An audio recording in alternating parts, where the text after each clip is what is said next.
As the 2024 presidential election is just 4 weeks away, we're going to be taking a look at my updated 2024 presidential election prediction between Donald Trump and Kamala Harris. Now I'm going to start off here with the safe states for Donald Trump. That includes most of the Great Plains states: Idaho, Utah, Wyoming, Montana, the Dakotas, Nebraska's 1st, 3rd district, as well as its at-large vote, Kansas, Oklahoma, Arkansas, Louisiana, Mississippi, Alabama, Tennessee, Missouri, Kentucky, West Virginia, Indiana, as well as South Carolina and Alaska. All of these states voted for Donald Trump by double digits in 2020 and are expected to vote for him by 12% more by my projection in 2024. For Kamala Harris, she will have the states of Washington, Oregon, California, the District of Columbia, Maryland, Rhode Island, Massachusetts, Delaware, Connecticut, Vermont, New York, as well as Maine's 1st Congressional District, the state of Illinois, and the state of Hawaii. With the safe states filled in, Kamala Harris is at 167 Electoral College votes to Donald Trump at 125. These are all states that will not be contested in the 2024 presidential election. Now for Donald Trump and his likely states, although he's currently trailing, he does have quite a few likely states, as well as some in big states, that will be able to make him end up catching up to Kamala Harris. First of all, Iowa and Ohio will both be considered likely states for Donald Trump. These are states I expect to vote for Trump by more than 10%, but not necessarily a safe margin. Both of these states voted for Trump by at least 8% in 2020, and these states are more white working class, the type of demographic where he's going to continuously overperform and do better than his 2020 performance. Nevertheless, here these are historically more bellwether states, and I don't believe that he'll win them by a safe margin, which is why they're still in the likely characterization. Another region that will vote for Donald Trump will be Maine's 2nd Congressional District, a district again that will be likely Republican. This is because, again, Trump was able to win the district by 7.4% against Joe Biden in 2020, a very rural district with a pretty big geography and landmass, but not necessarily a very condensed population. This is the type of area where Donald Trump has been able to make inroads around the past decade or so. Additionally, the state of Texas, an electoral giant in terms of its size, will also be a likely Republican state. This is not surprising, although Biden did have a respectable performance there in 2020, losing it by only around 6%. The state has a lot of Hispanic voters who have heavily trended away from the Democratic Party, as you can see in the Rio Grande Valley, where in some more rare instances, you saw 55-point Republican swings. As well as that, Republicans will be able to run up the numbers in the rural areas, while Kamala Harris, I'm not convinced that she's someone who will be able to do as well as Joe Biden did with a lot of the suburban women, as well as suburban men in 2024. So the state of Texas will be likely Republican. Additionally, the state of Florida should also be likely Republican because it's a state that's home to a lot of older voters. Now in 2020, Biden actually lost the state by 3.3%, which was significantly more than what people expected. Polling on election day had Joe Biden up by nearly 3%, and Hillary Clinton only lost the state in 2016 by a margin of 1.2 points. So if anything, the state was expected to be tighter than this, either in favor of Biden or Trump. Of course, we all know that Donald Trump heavily exceeded expectations on election day and actually won Florida by 3.3%.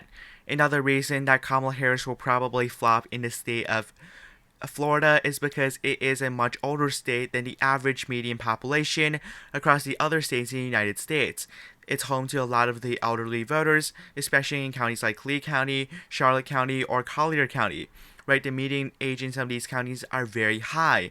And Joe Biden, someone who was definitely more senior, wasn't even able to do that well in these counties, let alone someone like Kamala Harris, who would be perceived as out of touch by many of these voters. Additionally, again, there's a lot of Cuban voters in Miami-Dade that will definitely vote for Donald Trump. So the state of Florida at this point in time going to be likely Republican. Now for Kamala Harris and her likely Democratic states, Colorado and New Mexico will both be likely Democratic.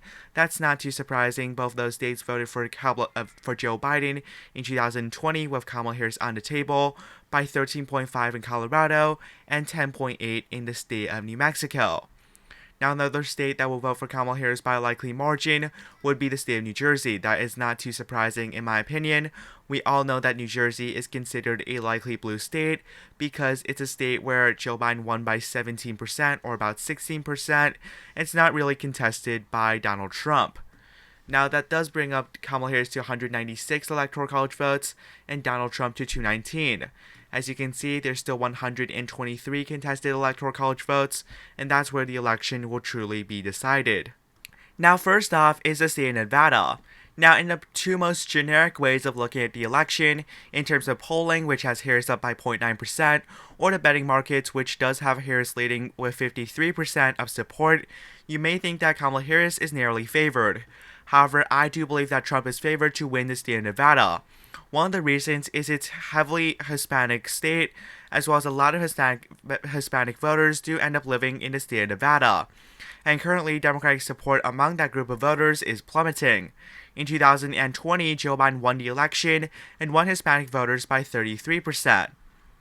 Now, that may seem impressive, but Clinton actually won this group of voters by 40, and she actually lost the election. This time round, though, Biden's 33% lead among Hispanic voters is cut essentially in half to 17%. That is a 16% reduction. And if you look at the state of Nevada, it's a state where 25% of its residents are essentially Hispanic voters. If you do the math, she's essentially losing about 4% of support just from that, and Joe Biden's only margin of victory in the state is only 2.4%, which means that there's not much of a room for error for Kamala Harris, which is why I believe that Donald Trump is favored to win the state.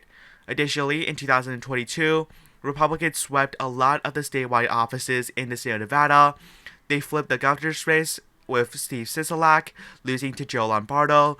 They also flipped the lieutenant governor's race by 3%, and the House vote actually, the plurality of the vote went for the Republican Party, the first time that has happened in 40 years.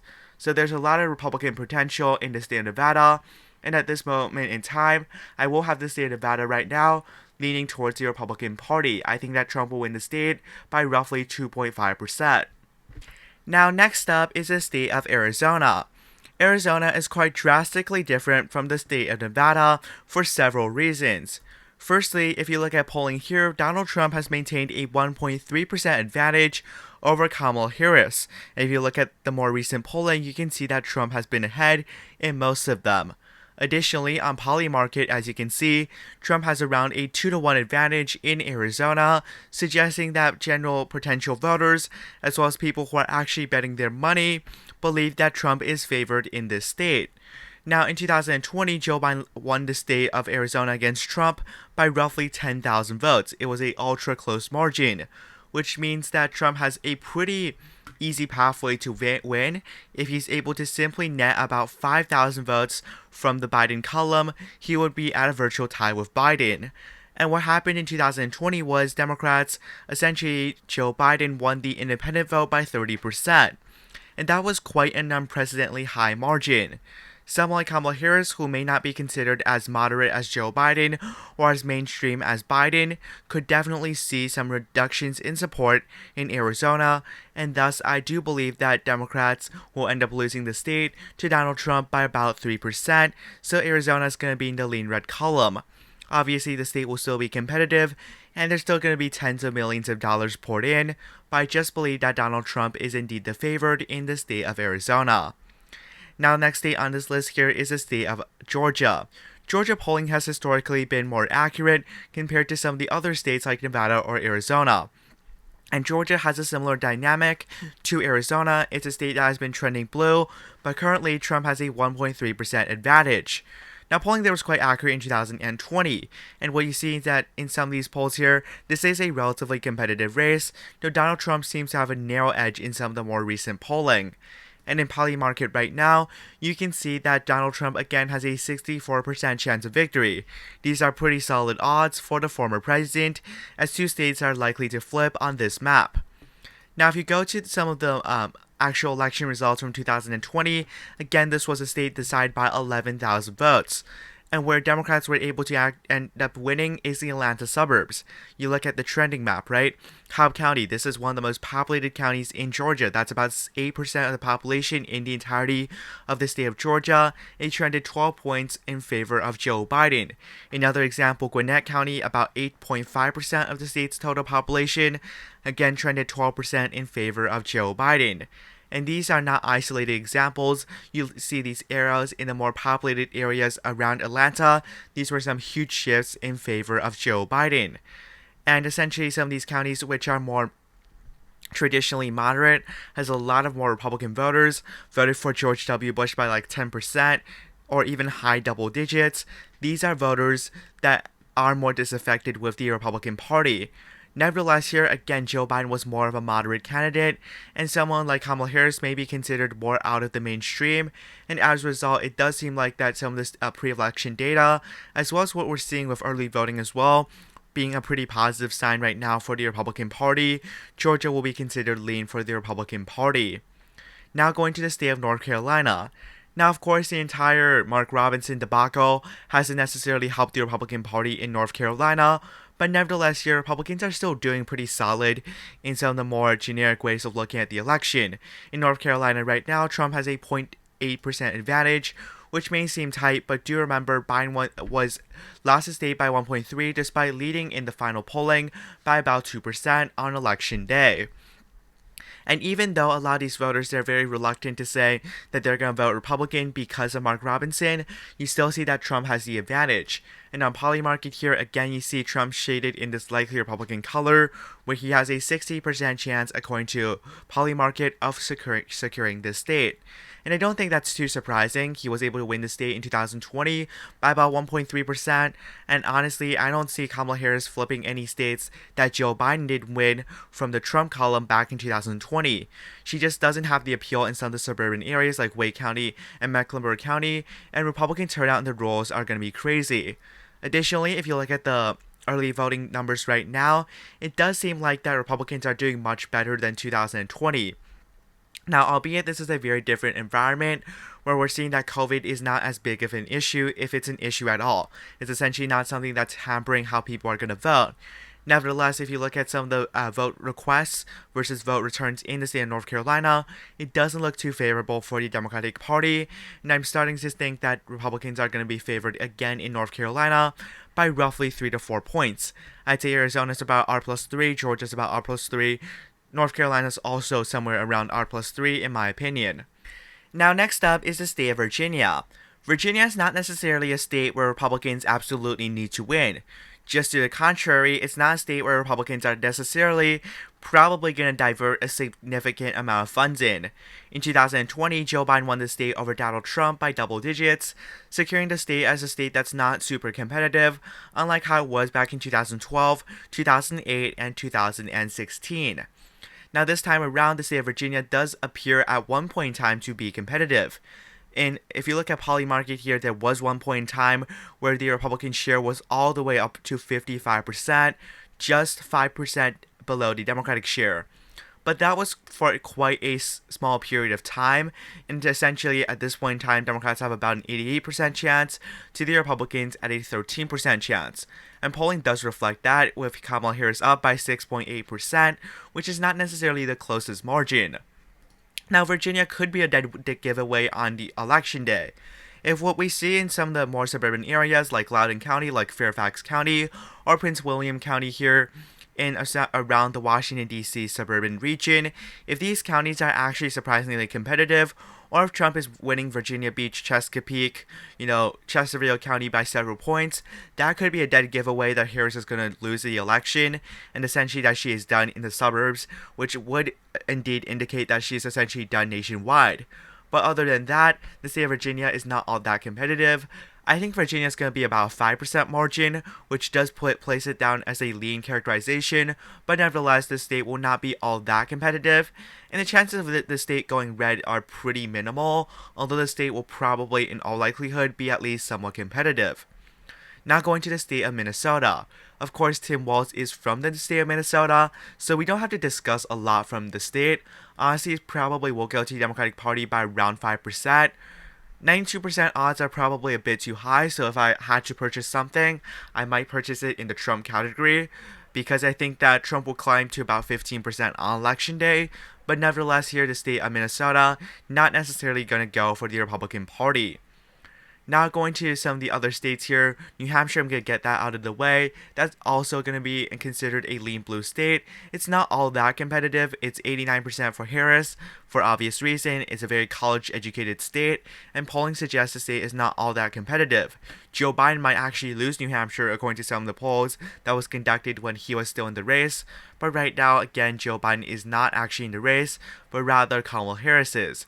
And in the state of Maine, again, while I don't believe that Donald Trump will be able to successfully erase all 75,000 of this vote margin, I think that he could probably end up erasing half of it, just because the 2nd district is just as populated, of course, as the 1st district, but the 1st district generally produces more vote. If the 2nd district has a higher turnout, which I think it probably would, you're going to see Trump cut into some of that Biden margin across the state of Maine.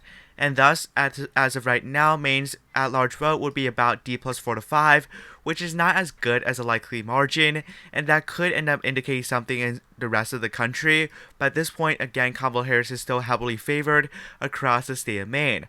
Nebraska's 2nd district, also going to get that out of the way. That's going to be roughly D plus 4 to 5 again. If you look at the 2nd district here, the betting markets say Harris at 90% chance of victory, you're not going to see this district end up going for the Democratic Party, and that's essentially for sure. Now, the next state across this map here, essentially the 3 states, Wisconsin, Michigan, Pennsylvania, we all know that those states are going to decide the election. Donald Trump is at 268, he only needs one of the 3 states. But if Harris is able to actually win all 3 of those states, that does bring Kamala Harris up to 270 electoral college votes. Now, starting off here with the state of Wisconsin. So in the state of Wisconsin right now, on Polymarket, Kamala Harris does have a 53% chance of victory. And if you look at polling right now in the state of Wisconsin, Harris is up by 1.6%. And there's going to be a lot of more liberal pundits who are going to be like, oh my god, Kamala Harris is definitely going to win the state of Wisconsin. No, that is not true, okay? Polling is not always accurate. There's got to be some type of margin of error. Generally, in some of these polls, the margin of error is about plus or minus 4.5%, which means that in theory, if the polls are accurate, quote unquote accurate, Trump can still end up winning the state by almost 3%. And in 2020, the polls were significantly out of the margin of error. While the initial polls were kind of accurate, on election day, Joe Biden enjoyed an 8.5% lead just to win the state by, get this, 0.63%. That's an 8% underestimation of Donald Trump. Now, I don't think the polls are going to be off by 8% again, but it's pretty sensible to say that the polls will probably be off by about 3 to 4%, and as a result, you can see that Harris's lead will not be enough. Additionally, it's not like that Kamala Harris is actually going in the right direction. She's actually going in the wrong direction. You go back to around September the 1st, right? Harris was up by 3% then. If you go back to around August 20th, Harris was up by 3.5%. Now she's up by 1.6%. She's going in a downwards trajectory, and she's not at 50% of the vote, unlike Joe Biden, who was almost consistently above 50% and still only won the state with a plurality and not a majority. So you can see the state of Wisconsin, I would definitely say based on that, Trump is still favored. And although Polymarket does give Kamala Harris a 53% chance of victory, I still think that a lot of people are more naive and trusting of the polls, while in reality, they have proven themselves to not be the most trustworthy source of information in not 1 but 2 elections. Kamala Harris can still win the state of Wisconsin, but I really doubt it, especially with Joe Biden's narrow margin victory then in 2020, with everything going right for him, with with Donald Trump's approval rating being quite low, with Joe Biden actually having a favorable overall rating of about plus 4 to 5%, and with, again, COVID really haunting Trump's presidency, Joe Biden could only win the state by 20,000 votes. It's going to be really difficult for Kamala Harris to actually win back the state of Wisconsin. Now, going to the neighboring state of Michigan, and by the way, Wisconsin's about R+2 in my opinion. Michigan's definitely very competitive. In my most recent election night, I had Donald Trump winning the state of Michigan by, I believe, 8,000 votes, and that's what I'm going to stick with right now, a tilt margin. Now, the state of Michigan, in my opinion, is the closest in this entire election. Michigan can definitely go either way. And Democrats do have the advantage of winning the state by 155,000 votes back in 2020, which means Democrats can definitely still have some type of room to fall in. Nevertheless, Michigan is definitely a more volatile state politically, and there's definitely a lot of room for Democrats to fall. One of the areas that Kamala Harris definitely has some trouble in is with these type of white working class voters. Now, she's of a minority type of ethnic group, and as a result, she's supposed to do well with minority voters. As I've shown you right now, she's not doing well with Hispanic voters. She's underperforming both Biden and Clinton at this point with black voters, and if she's not able to do well with these white working class voters, she's quite screwed. And that's a problem she has, because a lot of these white working class voters, they were able to kind of connect with Joe Biden, who was living in a neighboring state, the state of Pennsylvania.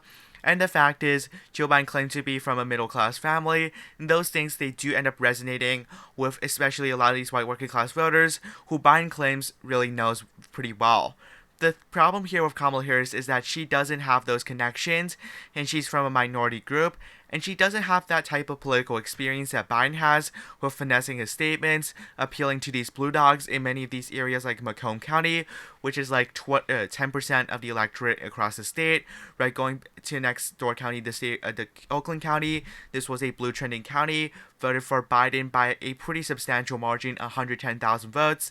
You're not going to see Kamala Harris get those numbers, and when everything adds up, I believe that right now, Donald Trump has around a 52% chance of victory in the state, and that's kind of on par with Polymarket. They give Harris a 53% chance of victory, but that's not that far off of my own prediction.